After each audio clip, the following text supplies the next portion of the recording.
Bom, então, irmãos, como eu dizia, é bastante oportuna a semana de oração, essa é uma grande necessidade nossa, e o tema que nós escolhemos foi exatamente esse que está aqui em tela: avivamento em tempos de crise.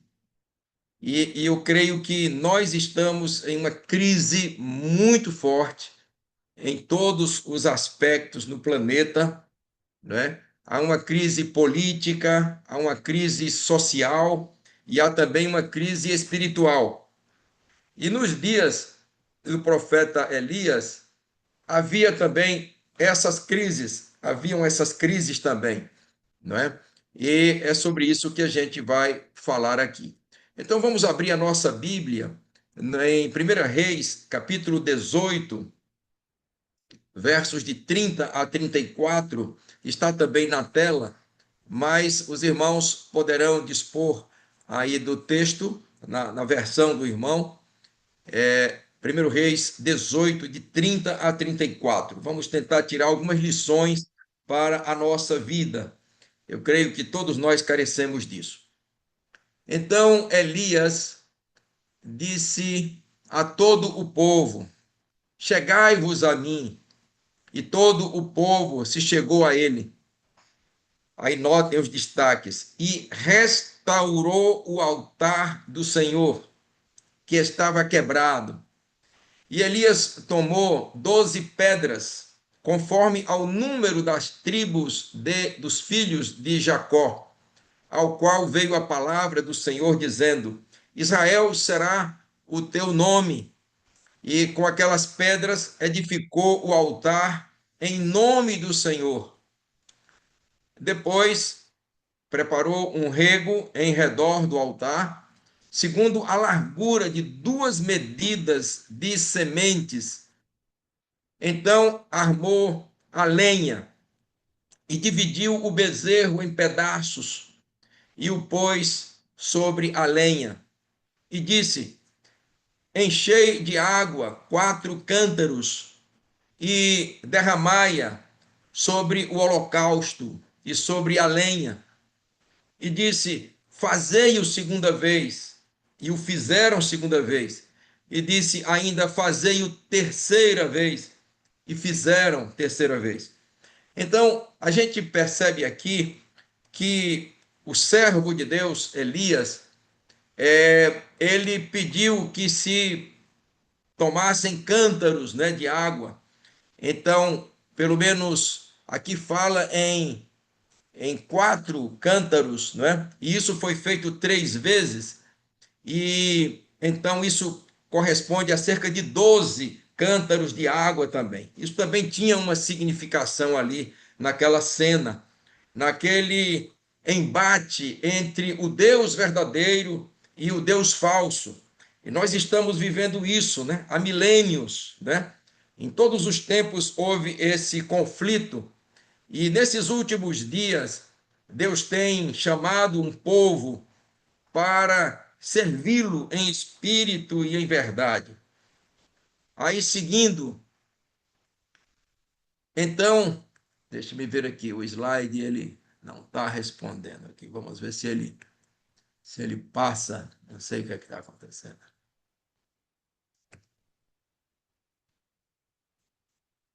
Impressionante. Pronto. Agora está indo aqui para um outro formato. De maneira que a água corria ao redor do altar, e até o rego ele encheu de água. Isso para que evitasse qualquer maracutaia, qualquer truque. Não tinha chance de truque, não é, com tanta água que é inimiga do fogo, não é? E o Deus verdadeiro era aquele que haveria de responder com fogo. Sucedeu que no momento de ser oferecido o sacrifício da tarde, o profeta Elias se aproximou e disse: ó Senhor Deus de Israel, de Isaque e de Israel, manifeste-se hoje que tu és Deus em Israel e que eu sou teu servo e que, conforme a tua palavra, fiz todas essas coisas. Humildemente ele pediu, mostrou quem era que ia atuar e que ele era apenas um servo, como nós também somos servos. Responde-me, Senhor, responde-me, para que este povo conheça que és o Senhor Deus e que tu fizeste voltar o seu coração.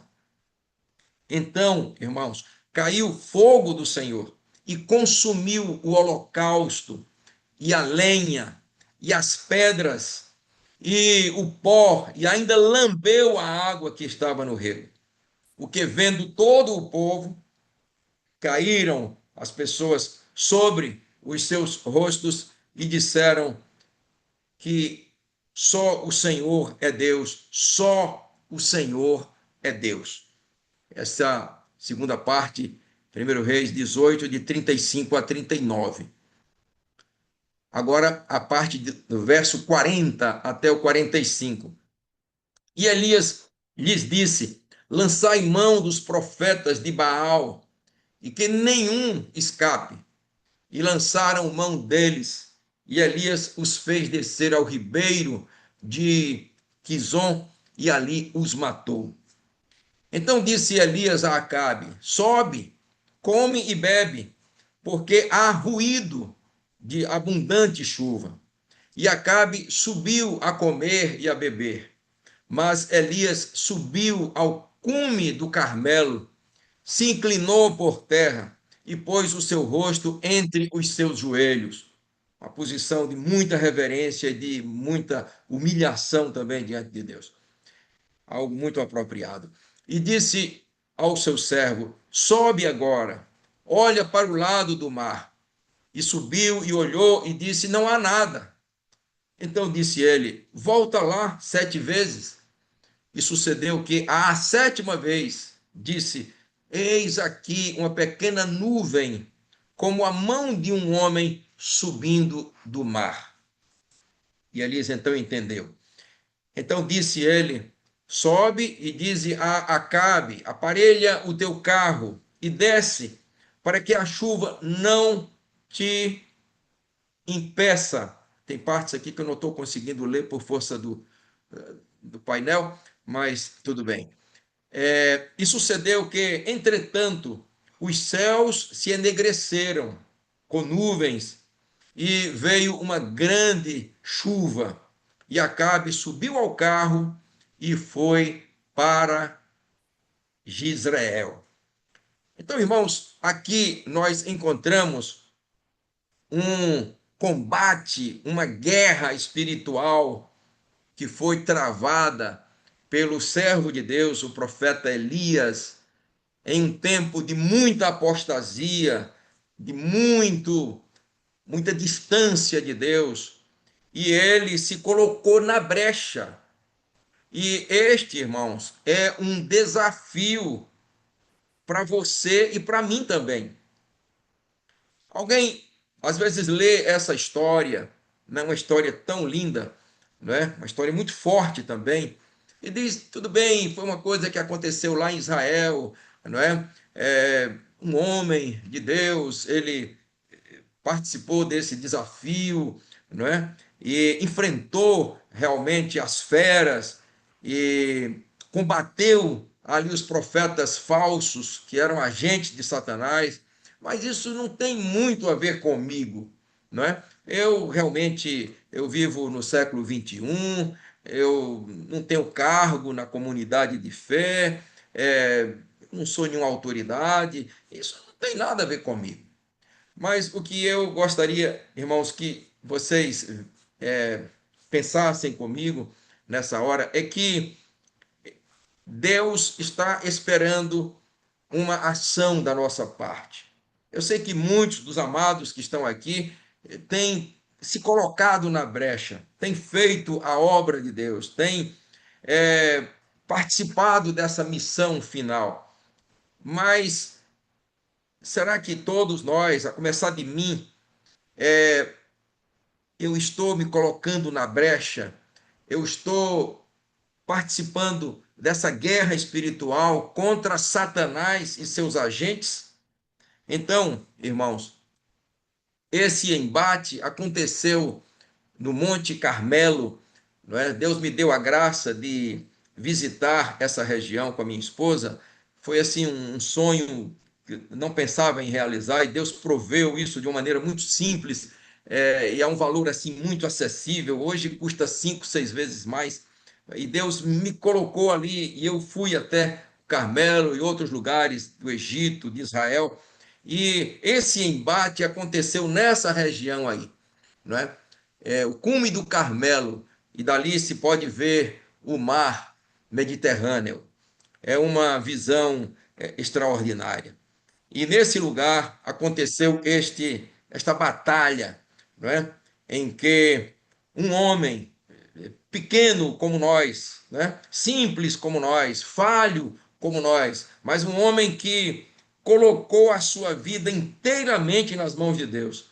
E Deus interveio através dele, não é? Ele arriscou tudo. Ele poderia ter morrido ali, ter sido feito pó, não é? Por aqueles 450 profetas de Baal. Havia também os 400 profetas de Azera ou Azerá, não é? Que não estavam nesta cena, mas aqueles 450 profetas, eles foram destruídos, e isso encerra uma lição muito forte para nós.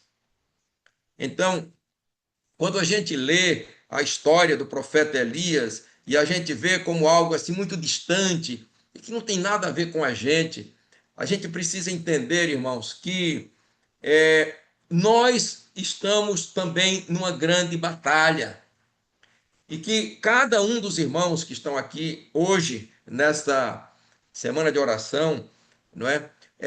Cada um é muito significativo diante de Deus. E Deus espera de cada um de nós também uma ação muito mais forte.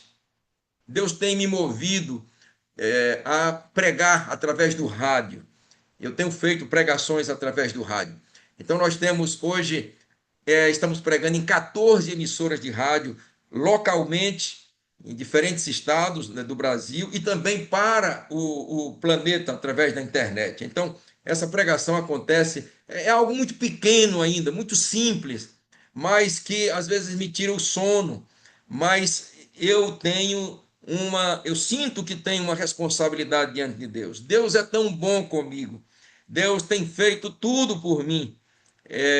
Eu aceitei a Cristo em 1963 e estamos hoje com 62 anos de fé. Há 20 anos, 21 anos, Deus nos chamou. Eu ouvi aqui testemunhos belíssimos de pessoas que falaram como Deus os tirou da idolatria, não é? E trouxe para o Deus verdadeiro.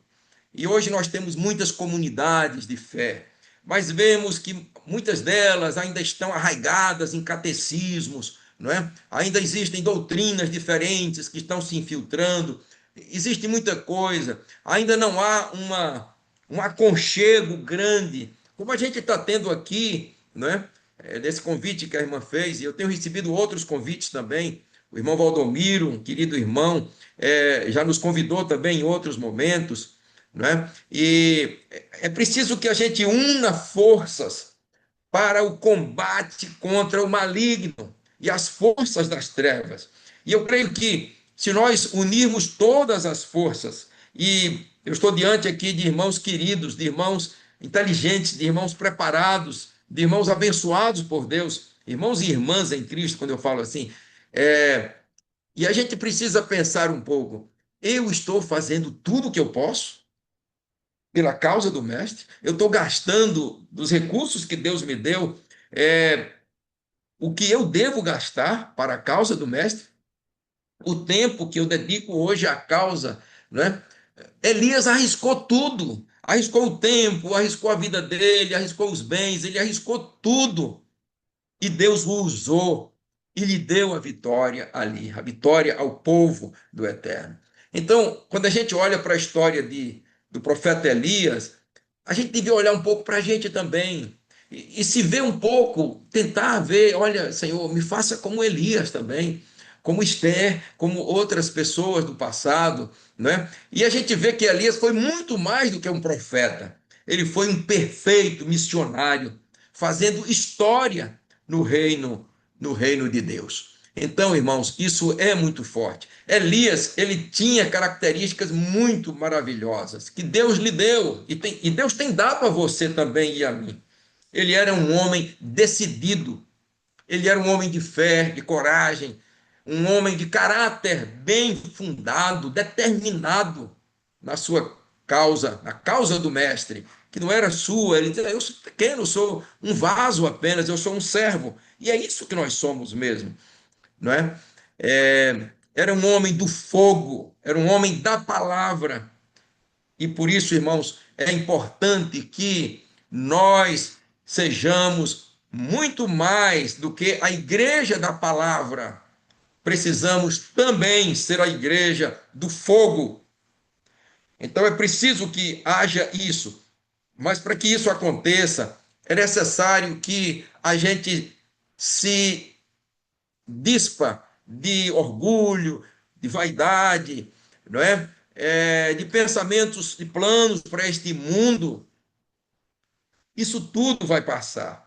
Eu aposentei, eu fui professor da universidade por 43 anos. Deus me deu a graça também de dirigir a faculdade aos 26 anos de idade. Foi um desafio muito forte. Então, eu, com 26 anos, eu tive que dirigir uma faculdade onde tinha 60 e poucos professores, todos mais velhos do que eu. Tinha mais de 200 estudantes e tinha mais de 100 trabalhadores administrativos. E Deus me deu aquela incumbência, sem vínculos políticos, sem nada. E eu levei à frente aquilo ali. Sofri horrores, mas consegui chegar ao final. Não é? Então, irmãos, a gente precisa pedir a Deus a determinação que a gente precisa para esses dias finais. Como eu dizia, eu aposentei há 9 anos. Eu deixei todas as funções ligadas à universidade, de consultoria, de pesquisa, do que quer que fosse, para me dedicar exclusivamente à palavra de Deus e à minha família. Então, às vezes nós precisamos pensar um pouco, não é, como é que está a nossa dedicação à causa. Naquela época haviam várias crises, como eu já falei aos irmãos, em Israel. Havia crise política, não é? Depois da morte de Jeroboão, quando houve aquela divisão dos reinos, reino do norte, reino do sul, Baasa reinou 24 anos, sai Baasa, entra lá, reina 2 anos, Zinri conspira e reina 7 dias, sai Zinri, entra Omri e reina 12 anos, e agora chega Acabe, um homem, um apóstata, casado com uma sacerdotisa do maligno. E a crise, irmãos, ela continua. E aí, no tempo de Jeroboão, que fundou o Reino do Norte, né? Depois daquela divisão com Judá, então 2 tribos e também lá os levitas ficaram também por lá, e aqui então ficaram as 10 tribos, ou algo em torno disso, né?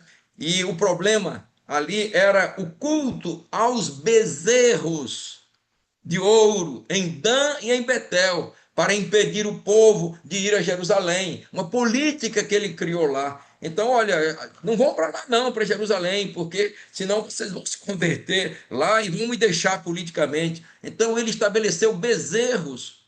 E a consequência daquele pecado da idolatria foi o juízo de Deus contra a sua casa. Deus prometeu que a sua descendência seria exterminada por causa da idolatria, e isso de fato aconteceu. Aí depois vem Baasa, né, que conspirou contra Nadab, filho de Jeroboão, e o matou. Reinou 24 anos e Baasa repetiu o mesmo pecado de Jeroboão, que era a idolatria.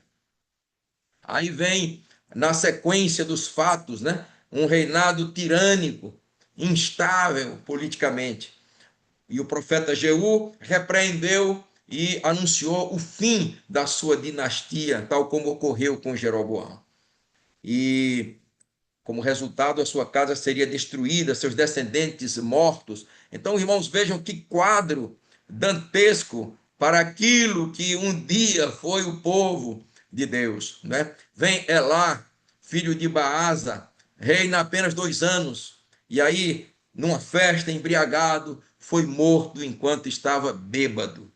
E quem o matou? Zinri, um dos seus oficiais, uma conspiração e aí a morte. Toda a casa de Baasa foi exterminada por ordem de Zinri, cumprindo a profecia de Jeú. E aí vem Zinri, não é? Reinou apenas 7 dias, matou Elá e toda a casa de Baasa, olha que desastre. E o exército de Israel, que estava no cerco de Gibeton, não o reconheceu como rei e proclamou Onri como rei. Aí Onri marcha contra a capital, Tirza, e Zinri, cercado, não é? Ali, vendo que não tinha chance, ele ateou fogo ao palácio e suicidou. Olha que triste fim para alguém que era para ser um representante de Deus, né? Israel mergulha em nova instabilidade política. E aí vem Onri, né? Reinou 12 anos, enfrentou uma guerra civil contra Tibni, depois fundou Samaria, porque antes havia uma outra capital que era, agora me passa aqui o nome, não é? E então criou uma nova capital. Foi um político forte, mas espiritualmente corrupto, não é? E a gente hoje vê o país nosso mergulhado até o fundo, poço na corrupção, e é algo muito triste. E a consequência foi o estabelecimento de bases políticas estáveis, mas religiosas corrompidas, preparando o caminho então para Acabe. E Acabe foi um rei fraco e longe de Deus. Acabe, agora ele vem, né, de 874 a 853 a.C., filho de Onri, reinou 22 anos, casou-se com Jezabel, uma princesa sidônia, né, e introduziu o culto a Baal em Israel, construiu um templo para Baal em Samaria, perseguiu os profetas do Senhor, enfrentou o profeta Elias, que o confrontou por causa da idolatria, e aí a consequência foi o apogeu da idolatria e a corrupção moral em Israel, e então isso trouxe um forte juízo divino. Então o padrão, meus amados irmãos, ele se repete, não é? O padrão se repete. Pecado, a profecia, o juízo, nova dinastia, novo pecado. Então isso aqui mostra, irmãos, que nós que temos essa graça inaudita, né? Deus nos concedeu uma graça muito grande, teve misericórdia de nós. Nós temos que fugir do pecado em qualquer das suas formas. Nós temos que estar longe do pecado.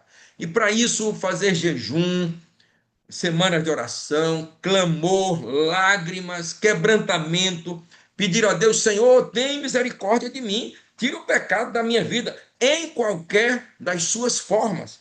Porque se eu ficar com o pecado na minha vida, eu serei destruído junto com o pecado. Essa é a grande realidade e a triste realidade também. E aí, além da crise política, havia crise social. Não havia lavoura, não chovia. Baal era o deus da fertilidade. Ora, um deus morto, um deus que não existe, né? Mas ele era o deus da fertilidade e era quem estava dando as coordenadas em Israel. Olha que crise monstruosa. E havia também a crise espiritual. Jezabel era protetora oficial do culto a Baal, mandava matar os profetas de Deus. 450 profetas de Baal e 400 profetas de Azerá. Viviam como parasitas na mesa do rei. E Jezabel mandava matar os profetas de Deus. Olha que coisa triste, não é? O povo cocheava entre dois pensamentos. O Senhor é Deus, o Baal é Deus e tal. Estavam em cima do muro. Irmãos, a posição em cima do muro é uma posição contrária à de Deus. O muro é de Satanás. Quem está em cima do muro já está com Satanás. Como eu sei disso? Jesus disse: quem não é por mim, é contra mim. Quem comigo não ajunta, espalha. Então, se a pessoa está em cima do muro, ela não está ao lado de Deus. Então, ela já está com Satanás. O muro é de Satanás. Então, o povo de Deus, ele não pode ser frio ou morno, não é? A posição morno. E aí Cristo até diz: olha, antes fosse frio. Porque você, quando está frio, você diz: olha, eu estou perdido, para mim não tem chance não. Aí, um dia, como o filho pródigo foi despertado por Deus, ele cai em si. Porque estar longe de Deus, meus amados, é estar fora de si. Porque isso aqui não vale nada. Ainda hoje eu fui para um sepultamento à tarde, retornei com minha esposa agora já à noite, né? E muita correria para poder atender aos amados aqui. Então, o caminho de nós todos, se Cristo não voltar logo, que a gente crê que ele vai voltar logo, mas a gente não sabe. Então, eu tenho que estar preparado agora, daqui a pouco, todos os momentos, porque meu coração pode parar hoje, ele pode parar agora também. Então, irmãos, essa é a nossa grande necessidade. E naquele tempo era o que mais existia. Então, meus amados, para mandar um avivamento, Deus conta com alguém, e esse alguém é você, sou eu. Ah, o profeta Elias, um homem fantástico, não é? Lá, não é? Entre o povo de Deus, fez um grande trabalho. Essa pessoa precisa ser você. Precisa ser eu também. Deus sempre contou com alguém. Um dia Deus contou com Noé, contou com Abraão, contou com Moisés, com Josué, e agora, naquele tempo, ele contava com Elias. Deus sempre conta com alguém. E esse alguém é preciso que seja você, é preciso que seja eu também. Elias preparou o caminho para o avivamento. E aí o texto que nós lemos de 1 Reis fala que ele preparou esse caminho, reparou o altar, que tem a ver com o culto verdadeiro e comunhão com Deus. Nós precisamos disso. É muito simples, não há muitos protocolos. Adorar ao Deus verdadeiro, seguir, cumprir a sua santa lei, não por nós, que a gente não tem condição, mas Cristo em nós, acabou, não tem problema com lei. A lei está escrita em nosso coração. Cristo habitando em nós, comunhão com o Eterno. Restaurou a adoração genuína, o arrependimento e a santidade. Porque o altar, meus amados, quando ele está destruído, e naquela época estava destruído, porque era Baal quem dava as coordenadas, não é? Ou os agentes de Baal, que Baal não existe. O Baal é um ídolo, e atrás de cada ídolo está um demônio, ou muitos demônios, como no caso de Baal. Então, o altar destruído fala de um trabalho que parou, um ministério estagnado, de alguém que era e hoje não é mais. Ah, fulano era tão animado, mas hoje ele está tranquilo, ele só frequenta, ele às vezes nem vem mais, né? Mas ele está crente, tal. Não é por aí, não é por aí. De alguém que era, que hoje não é mais, perdeu a intimidade com Deus. E Elias então tirou o Baal de lá, arrasou com ele. Baal era o impedimento responsável pelos anos de seca e morte em Israel. O Deus da fertilidade. Que Deus? Deus, o Yahvé, o Todo-Poderoso, esse é o Deus da fertilidade, é o Deus de tudo que é bom. Elias, então, matou os profetas de Baal. Então, Baal, irmãos, não é para apenas mudar a roupa de Baal, né? Mudar o lugar de Baal. Não, Baal tem que ser extirpado. Ele tem que ser destruído. Senão ele vai fazer um grande estrago. E aí houve aquele embate lá no Monte Carmelo, que Deus nos deu a graça de visitar em 2012, né? Então, Elias versus os 450 profetas de Baal. Que coisa, meus irmãos. E ali eles colocaram a oferta, não é? E clamaram o dia todo, ou grande parte do dia, e não tinha chance, não é? Então Elias até brincou, zombou deles, porque Elias estava cheio do Espírito Santo de Deus. Eu ouvi um dia desses um vídeo muito bonito da família Kuntz, muito bons resgates dos martírios e do sofrimento da igreja, dos valdenses, dos albigenses, dos cátaros, né? E então a nossa irmã, me fale agora o nome, ela disse uma coisa muito bonita. O que que faz alguém sofrer um martírio, às vezes cantando? Já pensaram nisso? Né?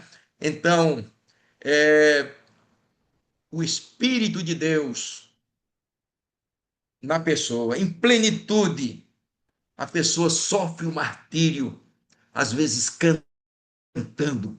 Porque coragem a gente não tem. Eu, particularmente, eu sou muito frouxo, eu sou muito fraco, não é? Talvez meus joelhos batessem tanto que fizessem uma grande algazarra, mas cheio do Espírito de Deus, a gente suporta qualquer coisa. E por isso que Elias até zombou do maligno ali, né? E de Baal e dos seus profetas, porque ele estava cheio do Espírito de Deus.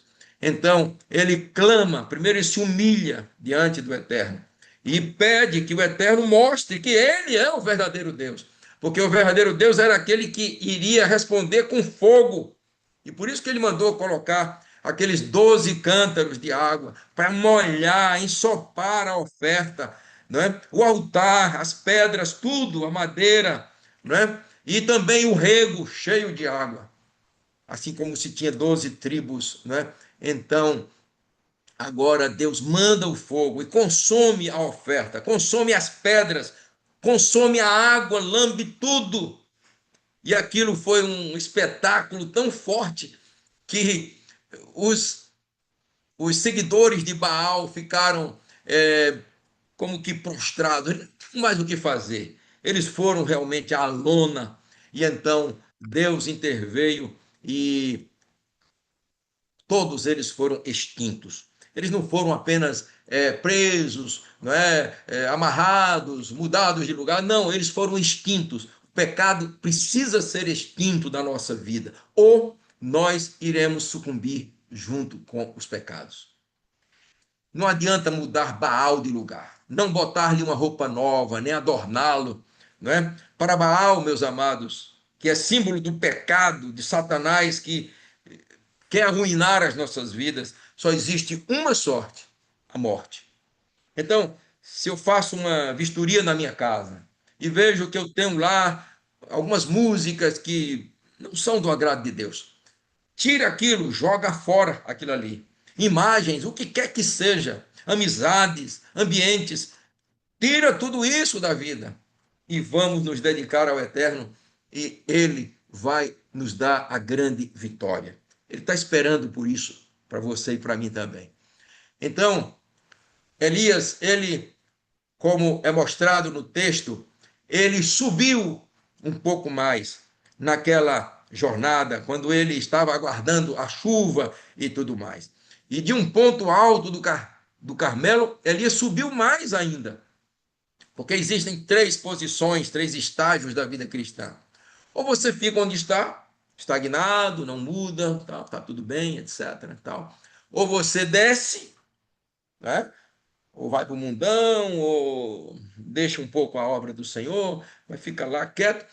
Ou você sobe mais. E foi o que ele fez. Ele subiu mais.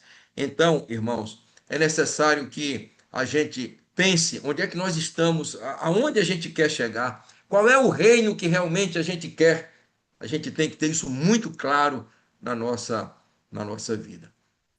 E eu sei que eu estou aqui diante de irmãos queridos, irmãos consagrados, irmãos que querem realmente crescer. E essa semana de oração é para isso, é para crescer na fé. Não para ficar do mesmo jeito, olha, foi bem e tal. Eu orei razoavelmente durante a semana, fiz um jejum, ou não fiz, né? Mas eu creio que vai ser algo forte, né? Pelos testemunhos dos irmãos, pelas intenções dos irmãos, e assim também deve ser para mim também. Então, Elias no Carmelo, como ele, devemos subir mais. Em quê? Na oração, no conhecimento da palavra, no trabalho cristão. Nós precisamos fazer mais trabalho em todas as áreas. No amor, na fidelidade, na liberalidade, na conquista das almas, né? Porque nós aprendemos que o dízimo ele encerrou na cruz, né? Junto com o sacerdócio levítico, a igreja primitiva não o praticou, etc. Mas a igreja primitiva era muito liberal. Eles ofertavam generosamente, de maneira sacrificial e muito felizes, e às vezes até além das suas possibilidades. Então, nós também precisamos fazer isso, não é? Então, nas comunidades de fé, nós temos pessoas sérias que conduzem o trabalho. Os irmãos sabem que há prestação de contas, há seriedade. Então, nós precisamos colocar mais recurso nas comunidades de fé para que a obra seja feita, para que o evangelho chegue a todas as pessoas, que ajude os necessitados, o nu, o faminto, enfim, é preciso que todos nós façamos isto. Então vamos emperiquitar menos a nossa vida, o carro que a gente usa, a casa que a gente tem. Vamos mantê-la bonitinha, pintada, tudo bem, ok? Mas não vamos pensar em exorbitância, porque isso aqui tudo é pó e não vamos levar nada disso. Elias então humilhou-se. É a parte que a gente precisa fazer. Ele pediu chuva, encurvou-se, a imagem inclusive mostra isso aí, não é? A Bíblia fala também no texto de 1 Reis, e quanto mais cheios estivermos, mais humildes nós seremos, cheios do Espírito de Deus. E o fogo do avivamento, ele arrasa o nosso eu e nos leva ao pó. Nós precisamos ir ao pó em termos de vaidade, temos que nos humilhar mesmo, não é? Diante do irmão a quem a gente ofendeu, não é? A gente precisa pedir o perdão a ele, e se ele nos ofendeu, vamos perdoá-lo e vamos participar da ceia do Senhor, não é? Vamos participar do lava-pés, que muita gente hoje diz por aí, isso é pagão e tal. Impressionante. A quem a gente vai seguir? Ao conselho bíblico ou aos teólogos de plantão da internet? Não é? Então, são coisas para a gente refletir. Elias orou e nunca Deus derramou um avivamento senão como resposta à oração. Nós estamos aqui numa semana de oração e cremos que Deus já tem feito maravilhas na vida dos irmãos e há de fazer mais ainda na minha vida, na vida dos irmãos também. Abraão orou e nasceu Isaac. Moisés orou e Israel foi liberto.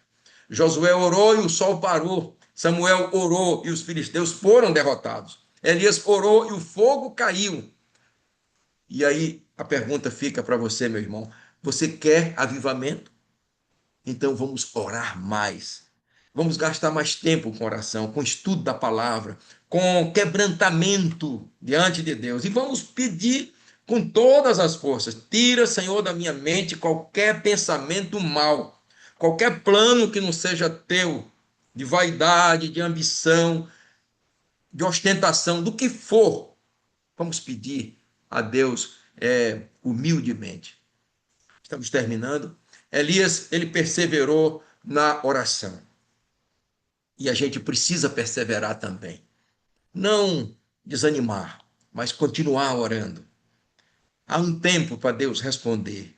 E ele responde da forma melhor, que pode ser sim, não, espere um pouco, não é? Mas a resposta de Deus para você e para mim, se nós estivermos aos pés dele e do seu filho Jesus Cristo, então essa resposta será a melhor sempre, independente dele nos dar o que a gente pediu ou ele não dá. E Elias não desanimou, e nós temos que orar e perseverar até que o avivamento venha. E a bênção então chegou. Louvado seja Deus por isso, o que aconteceu na vida, né, de Elias e acontecerá também na sua vida e na minha vida também. Nós vamos concluir pensando que o avivamento nos dias de Elias mostra que Deus ainda responde com fogo quando existe um altar restaurado. Quando a minha vida ela é purificada no altar do sacrifício, não é? Na verdadeira adoração, na santificação, então Deus responde com fogo. O avivamento começa no coração do servo fiel, no coração e na mente, claro. A oração e a santidade são os canais da restauração. E quando o povo se volta a Deus, a chuva da graça volta a cair sobre a terra seca. Que maravilha isso, né? Deus seja louvado e engrandecido o seu nome. Antes da chuva, que vai trazer brotação das plantas, vai trazer fartura, mas antes da chuva vem fogo. O fogo precisa purificar a terra, precisa tirar as ervas ruins, as pragas, as doenças, né? E depois então vem a chuva, aí vem a fertilidade da terra, aí vem a fartura. Antes do fogo, o altar precisa ser restaurado. E antes da restauração, alguém precisa se colocar na brecha. E essa pessoa deve ser você, deve ser eu também. Ah, Elias, um homem brilhante.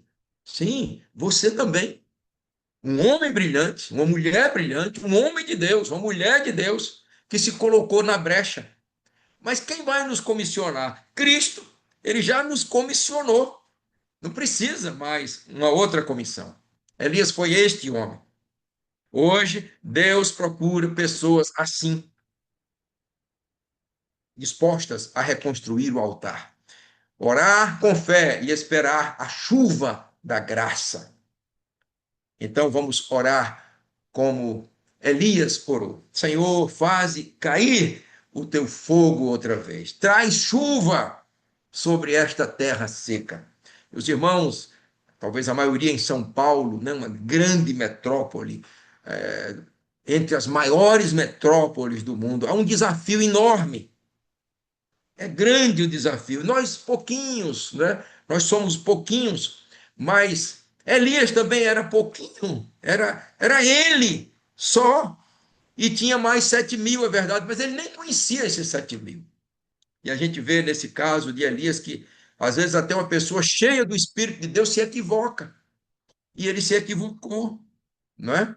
E às vezes nós nos equivocamos, né? Mas é preciso que a gente peça ao Eterno, a gente peça a chuva. A oração dele está lá em 1 Reis 18:36. Esse é o penúltimo slide. Ó Senhor, Deus de Abraão, esse é o verdadeiro Deus, de Isaac e de Israel. Manifeste-se hoje que tu és Deus em Israel e que eu sou teu, se é. E se eu teu, eu não consigo ler essa outra parte, está coberta aqui, e que conforme a tua palavra, sou teu servo, e que conforme a tua palavra fiz todas estas coisas. Então, é preciso que a gente tenha essa intrepidez de Elias. Mas para isso a gente tem que se preparar. Tem que preparar o altar, o coração, a mente, a santificação, distância do pecado e pedir o poder do Eterno. E ele certamente tem dado aos irmãos e vai dar mais ainda, a mim também, né? Pela graça e o poder do Eterno. Último slide. Então, eu deixo aí para reflexão dos amados estas palavras do profeta Isaías, capítulo 6, verso 8. Então, depois disso, ouvi a voz do Senhor que dizia: a quem enviarei? E quem há de ir por nós? Esse é o desafio. Esse é o desafio. Então disse eu, e que se achava tão pequeno: eis-me aqui, envia-me a mim. Deus seja louvado, meus irmãos. Engrandecido o seu nome.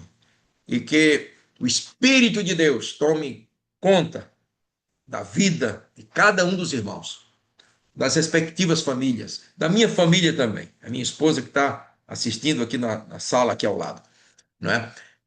Aos meus filhos também, meus netinhos também, e que o povo de Deus, que Deus tem chamado para um grande reavivamento nesses dias finais, esteja pronto para humildemente se colocar aos pés de Cristo e rogar a Ele, rogar ao Eterno, em nome do seu divino Filho, que nos molde, nos forme, nos transforme e que a gente, de fato, esteja na brecha, que a gente se envolva, que a gente se comprometa, aconteça o que acontecer.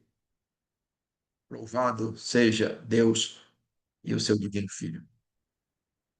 Amém? Maravilha. Oremos então. Eterno, grandioso, único Deus, Yahvé, Todo-Poderoso, que o seu nome seja exaltado e glorificado eternidade afora. Toma a nossa vida em tuas mãos, ó Pai. Encha-nos com o teu espírito. Toma a cada um dos teus servos e servas que participam desta semana de oração e toma também em tuas mãos outras pessoas que venham a assistir esta mensagem em qualquer parte deste planeta.